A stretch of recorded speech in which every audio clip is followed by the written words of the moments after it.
दोस्तों आज मैं आपको इतनी आसानी से यहाँ समझा देता हूँ। आज हमारे एक सर ने कमेंट्स किया था कि ओआई डाटा जैसे ज़्यादा हो उधर एंट्री लेनी चाहिए या फिर ओआई डाटा कम हो तो उधर एंट्री लेनी चाहिए, यानी किस साइड में हमको एंट्री लेनी चाहिए।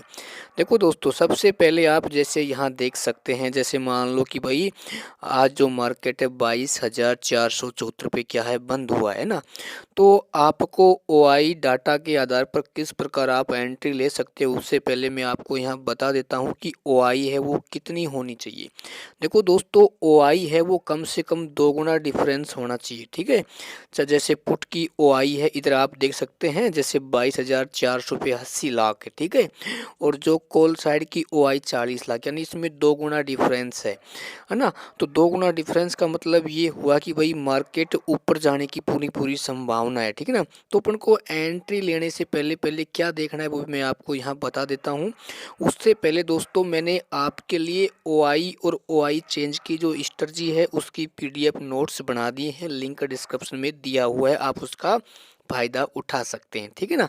देखो दोस्तों, जैसे आपको लगे कि भाई पुट साइड की ओआई है कॉल साइड की ओआई की तुलना में 2 गुना है, ठीक है ना। और पुट साइड की ओआई ज़्यादा होती है तो भाई मार्केट ऊपर जाता है, तो अपन को कॉल साइड में एंट्री बनानी होती है, ठीक है। अब जैसे मान लो मार्केट जब 22,400 पे था और आपको लगता था कि ओआई पुट की ज़्यादा है और 2 गुना डिफरेंस है, तो एक बार आपको अपने चार्ट पर चलना है और वहाँ पे देखना है कि कौन सी कैंडल बन रही है।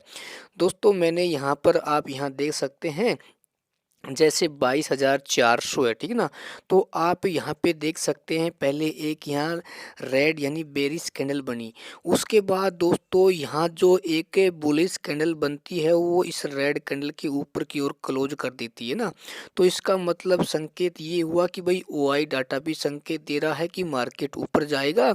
और इधर आप देख सकते हैं मार्केट का ट्रेंड भी है कि अप ट्रेंड में है, और यहाँ पर एक बुलिश कैंडल भी बन रही है, ठीक है ना। तो आपको ओआई डाटा के साथ साथ अपने चार्ट को भी देखना है, चार्ट पे बन रही कैंडल को भी देखना है, ठीक है ना। और जैसे भाई आप एक हॉरिजॉन्टल लाइन आपको ड्रॉ कर देनी, जैसे 22,400 मार्केट चल रहा है तो आप वहाँ पे एक हॉरिजॉन्टल लाइन ऐसे ड्रॉ कर दो, ठीक है ना। आपको वहाँ से एक अच्छी कंफर्मेशन प्राप्त हो जाएगी, ठीक है। देखो दोस्तों, कई बार क्या होता है ओआई डाटा कब फेल होता है, जैसे भाई मान लो मार्केट अप ट्रेंड में हो और अचानक कोई ऐसी न्यूज़ आ जाए, या फिर जैसे मार्केट भाई डाउन ट्रेंड में चल रहा हो और वहाँ पे कई बार क्या है ओआई डाटा है स्ट्रेटजी फेल हो जाती है, ठीक है ना। तो अपन को ओआई डाटा को एक बार देखने के साथ साथ अपने चार्ट को भी देखना है, चार्ट पे कौन सी कैंडल बन रही है उस कैंडल को भी देखना है ना। जिससे अपन को क्या होगा, अच्छी कन्फर्मेशन प्राप्त होगी। उसके बाद जैसे मान लो अपन यहाँ देख लेते हैं, या अभी जैसे मार्केट है 22,474 पे बंद हुआ है, तो 22,000 और ये जो है 350 की अपन यहाँ देख लेते हैं क्या।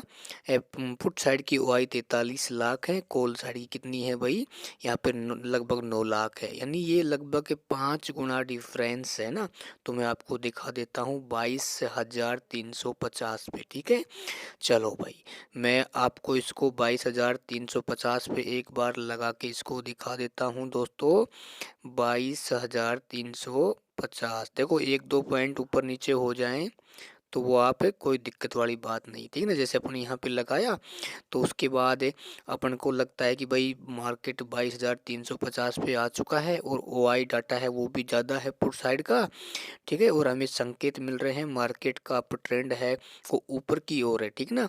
तो आप यहाँ देख सकते हैं जैसे ये कैंडल इसकी 22,350 की हॉरिजॉन्टल लाइन को क्रॉस करती है, क्लोज होती है, तो आप जैसे एंट्री बनाते हैं तो आप यहाँ देख सकते हैं मार्केट यहाँ तक जाता है, ठीक है ना। तो कहने का मतलब ये हुआ, जैसे पुट साइड की ओआई ज़्यादा है ना, वो 2 गुना डिफरेंस है तो आप कॉल साइड में एंट्री बना सकते हैं। यदि पुट साइड की ओआई ज़्यादा है और 2 गुना ज़्यादा है किससे, पुट साइड से, है ना, तो अपन को पुट साइड में क्या है, एंट्री बनानी होती है। ठीक है, तो इस चीज़ को आप ध्यान से देखना और ध्यान से इस वीडियो को सुनना। समझ में नहीं आया है तो दोबारा इसको आप रिपीट कर सकते हैं, या फिर आप ऐसा कर सकते हैं, जो मैंने आपके लिए पीडीएफ नोट्स बनाए हैं उनका फ़ायदा आप उठा सकते हैं। ठीक है ना।